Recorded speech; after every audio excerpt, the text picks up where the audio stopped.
नमस्कार, मैं हूं आपके साथ रोहित। नए संसद भवन के निर्माण के साथ से ही इसका विरोध शुरू हो गया था। वहीं जब से पीएम मोदी ने अशोक स्तंभ का अनावरण किया है, विपक्षी दलों ने उस पर भी विवाद खड़ा कर दिया है। भवन के ऊपर स्थापित अशोक स्तंभ के मूल स्वरूप से अलग होने और शांत सौम्य शेरों की जगह गुस्सैल शेर प्रदर्शित करने का आरोप विपक्ष लगा रहा है। साथ ही विपक्ष इसे राष्ट्रीय प्रतीकों का अपमान भी बता रहा है और इसे बदलने की मांग तेज हो चुकी है। सोशल मीडिया पर हंगामा मचा हुआ है। तमाम तरह की प्रतिक्रियाएं देखने को मिल रही हैं। कोई पक्ष में है तो कोई विरोध में। आम आदमी पार्टी के सांसद संजय सिंह और बीजेपी के कपिल मिश्रा में तो जबरदस्त जंग छिड़ गई अशोक स्तंभ के शेर को लेकर। दरअसल पूरा बवाल इसलिए हो रहा है क्योंकि सम्राट अशोक ने जो स्तंभ स्थापित किया था उसमें जो शेरों की छवि सौम्य और शांत दिखाई गई, लेकिन पीएम मोदी ने जिस स्तंभ का अनावरण किया उसमें शेर गुस्से की मुद्रा में दिखाई दे रहे हैं। हालांकि इस पूरे विवाद के बीच सारनाथ में स्थापित अशोक स्तंभ की बात अब शुरू हो चली है। इस अशोक स्तंभ को भारत का राष्ट्रीय प्रतीक चिन्ह माना गया और इसे 26 जनवरी 1950 को भारतीय संविधान में मान्यता भी दी गई थी। अशोक स्तंभ को भारत का प्रतीक चिन्ह मानने के पीछे कारण ये था कि इसमें बने शेर 24 तीलियों वाला अशोक चक्र, सांड, हाथी और घोड़े की कलाकृतियां हिंदुस्तान की सांस्कृतिक और प्रशासनिक शक्ति का सर्वश्रेष्ठ प्रदर्शन करती हैं। सारनाथ में स्थापित स्तंभ की छवि सौम्य दिखाई गई, जिसे हिंदुस्तान की मूल भावना बताया गया। लेकिन अब सारनाथ और संसद के अशोक स्तंभ को लेकर तुलना हो रही है और इस पर बवाल मचा हुआ है। वाराणसी में बीएचयू के प्रोफेसर रहे राणा पीवी सिंह कहते हैं कि दोनों अशोक स्तंभों के निर्माण का वक्त अलग अलग रहा और इसमें बड़ा अंतर भी है। जब कोई चीज किसी की प्रतिकृति बनती है तो यह तय है कि उससे थोड़ी अलग होगी ही। इस पर किसी विवाद की जरूरत नहीं है। फिलहाल राणा पीवी सिंह क्या कुछ कहते हैं, आइए आपको सुनाते हैं। तो यह जो है अपने आप में यूनिक है, तो फिर जब दूसरा कोई भी बनाएंगे तो वो रिप्लिका ही ना होगी, ओरिजिनल नहीं ना होगा। तो रिप्लिका बनाने में कहीं डिजाइन में आगे पीछे हो जाए तो उसको ये कह सकते हैं कि मानवीय जो भी हमारी कला है उसमें वो कमी हो गई, लेकिन उसके भाव में कमी नहीं, उसके संदेश में कमी नहीं। वहीं इस पूरे विवाद पर केंद्र की तरफ से मंत्री हरदीप सिंह पुरी ने भी जवाब देते हुए ट्वीट किया और कहा कि ये देखने वालों की आंखों पर निर्भर करता है कि वो क्या देखना चाहता है, लेकिन विवाद थमने का नाम नहीं ले रहा है। बीजेपी के सपोर्टर कह रहे हैं कि ये अब भारत का नया स्वरूप है, तो वहीं विपक्ष कह रहा है कि भारत के नए स्वरूप में अब सौम्यता कहां चली गई है और इसी पर विवाद छिड़ा हुआ है। सरकार पर विपक्ष फिलहाल लगातार हमलावर है और सरकार जवाब भी दे रही है। फिलहाल इस पर विवाद कब थमेगा ये आने वाला वक्त ही बताएगा, लेकिन अशोक स्तंभ के बारे में आपको और जानकारी दे देते हैं जो बीएचयू के retired professor PV Rana Singh बता रहे हैं। साथ ही आपको ये भी बता देते हैं कि ये रिपोर्ट हमारे लिए वाराणसी से हमारे सहयोगी शिवम गुप्ता ने भेजी है। ये जो बात उठाई जा रही है यह प्रश्न ही कुछ भ्रमपूर्ण है, क्योंकि जो सारनाथ में लगभग ईसा पूर्व 252 ईस्वी का है जिसकी डेट की गई है और अंतर्राष्ट्रीय स्तर पर उसको मान्यता मिल चुकी है। 4 दिशा में 4 शेर हैं, 4 तरह की स्थितियों को समन्वय करने का दुनिया का एकमात्र ये प्रतीक है। एक की ओर हाथी है तो वो बैलेंस चलता है, नेचर को स्थिर करता है, वो है। सिंह है तो सिंह के 2 रूप हैं।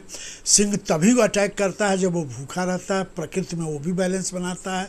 और सिंह के ही गोत्र में, शाक्य गोत्र में बुद्ध पैदा हुए थे तो वो उनका सूचक है। बैल यहाँ के कृषि का सूचक है और हार्स यहाँ के हार्स पावर का सूचक। दुनिया में ऐसा 4 एक साथ मिल के कभी बना ही नहीं है। तो यह जो है अपने आप में यूनिक है, तो फिर जब दूसरा कोई भी बनाएंगे तो वो रिप्लिका ही ना होगी, ओरिजिनल नहीं ना होगा।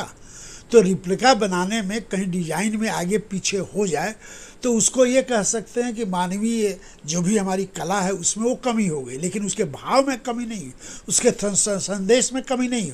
इसका एक प्रूफ मैं आपको दे सकता हूँ कि थाईलैंड में 13वीं शताब्दी में बैंकॉक जो उनकी कैपिटल है उससे करीब 13 किलोमीटर दूर पर इसकी रिप्लिका बनाई गई है और वह उनका राष्ट्र का, उनके संस्कृति का प्रतीक है। पिलर के ऊपर यही शेर, तो आज तक वहाँ तो कोई नहीं पूछा कि रिप्लिका क्यों है और क्या कमी है इसमें।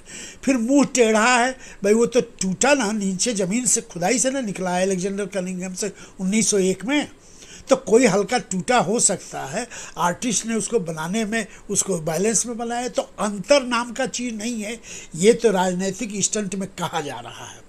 कभी भी कोई चीज़ आपका, जैसे फ़ोटो बनाया जाता है तो आप खुद फ़ोटो नहीं है ना, उसके प्रतीक है ना। तो उसी तरह से ओरिजिनल तो सारनाथ है, और इस तरह से और भी बने, लेकिन सारनाथ का 64 जगह पर हैं ये, लेकिन सबसे सुंदर, सबसे पूर्ण स्पष्ट मात्र सारनाथ में।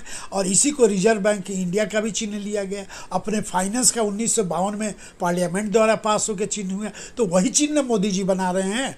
तो मोदी जी स्कल्पचर नहीं है ना, आर्टिस्ट है ना। तो आर्टिस्ट ने बनाया, कहीं उसमें 19-20 कोई बात है मान लीजिए, होगी नहीं, लेकिन ये राजनीतिक तौर पर एक खड़ा करके कुछ खड़ा करना है, इसमें राष्ट्र प्रेम तो नहीं झलकता है। ये तो राष्ट्रद्रोह की बात हो रही है कि जो दुनिया जिसको मानी है, इतना लिखा गया है, सैकड़ों किताब हैं जनाब उस पर, 24 तरह के प्रकृति के साथ मनुष्य कैसे अपने को जोड़े, उसका मैसेज अशोक ने दिया है।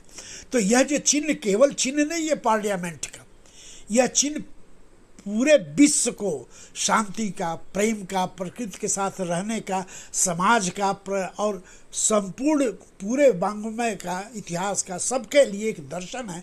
दुनिया में इसको मान्यता मिली है, तो अहो भाग्य की हमारे पार्लियामेंट के ऊपर लगाया गया, तो इससे भ्रम कहाँ पैदा होता है। सर, जो अशोक का स्तंभ है, इसका एक संक्षिप्त इतिहास क्या रहा?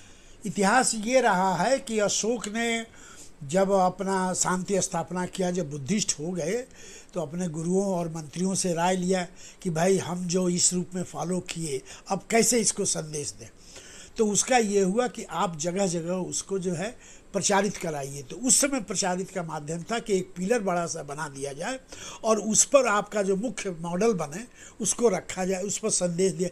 पिलर पर 24 लाइन के संदेश है, जिसमें से टूटे हुए करीब 10 लाइन यहाँ पर हैं।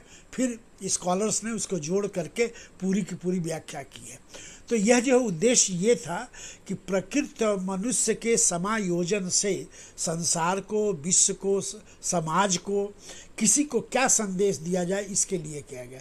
तो उसमें देखेंगे कि जैसा हमने पूर्वोक्त अभी आपको बताया 4 सिंह हैं, तो उनके 4 मैसेज हो गए। फिर नीचे वाला जो बना हुआ है उसमें 24 तीलियां हैं, तो उनके 24 संदेश हैं। फिर उसमें 3 ऐसे लेयर हैं, तीनों ये लोक का सूचक है।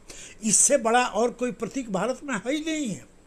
तो इस तरह से इतिहास को की दृष्टि से देखिए तो 252 ईसा पूर्वी से चलता है।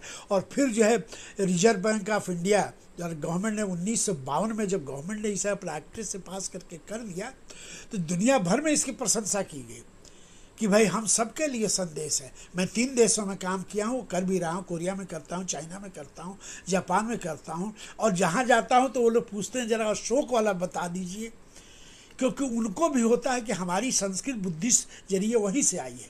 तो बुद्ध की पूरी बात जो दर्शन करना चाहें आप, तो उसको आगे आप अम्बेडकर से भी जोड़ सकते हैं।